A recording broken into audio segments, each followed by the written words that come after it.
একটি দলকে খুশি করতে নির্বাচন এগিয়ে নিয়ে আসা হচ্ছে, যা জুলাই শহীদদের প্রতি প্রতারণা। এমন মন্তব্য করেছেন জাতীয় নাগরিক পার্টি এনসিপির মুখ্য সমন্বয়ক নাসিরুদ্দিন পাটোয়ারি। বলেন, জনগণের দীর্ঘদিনের আকাঙ্ক্ষা ছিল গণঅভ্যুত্থানের শহীদ ও আহতদের বিচার সম্পন্ন করা, নতুন সংবিধান প্রণয়ন এবং কার্যকর সংস্কার প্রক্রিয়া চালু। তবে বর্তমান সরকার সে পথে হাঁটছে না, বরং গণতান্ত্রিক চেতনা উপেক্ষা করে পেছনের দিকে বাংলাদেশকে ঠেলে দিচ্ছে। এক দলের সাথে আলাপ করেই সিদ্ধান্ত নেওয়া অশনি সংকেত বলেও মনে করেন এনসিপি নেতারা। শ্রীলঙ্কা আবারও রপ্তানিতে শীর্ষে। প্রধান উপদেষ্টা ডক্টর মোহাম্মদ ইউনূস ও বিএনপির ভারপ্রাপ্ত চেয়ারম্যান তারেক রহমানের বৈঠকের প্রতিক্রিয়া নিয়ে বিকেলে দলীয় কার্যালয়ে সাংবাদিকদের সাথে কথা বলেন এনসিপি নেতারা।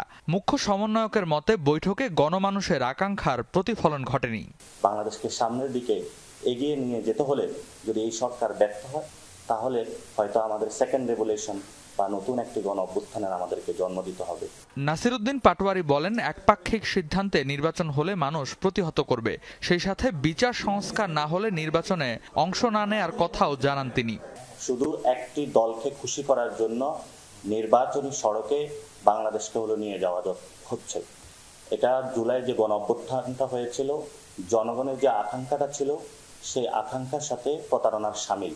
একটি দলের সাথে আলাপ করে নির্বাচনের সিদ্ধান্ত নেয়াকে অশনি সংকেত আখ্যা দিলেন এনসিপির সিনিয়র যুগ্ম আহ্বায়ক আরিফুল ইসলাম আদিব। তিনি বলেন, শহীদ পরিবারের সাথে আলাপ করে নির্বাচনের সময় দেওয়ার উচিত ছিল। রাষ্ট্রটা এক ব্যক্তি কিংবা এক দল কেন্দ্রিক না, সেক্ষেত্রে সরকারের সবসময় মাথা রাখতে হবে সকল রাজনৈতিক দল এবং শহীদ পরিবার এবং অন্যান্য স্টেক হোল্ডারের সাথে মিলেই মূলত সিদ্ধান্তটা নিতে হবে। কি পদ্ধতিতে সংস্কার হবে তা ঠিক হয়নি, এখনো ইসির নিরপেক্ষতা প্রশ্নবিদ্ধ।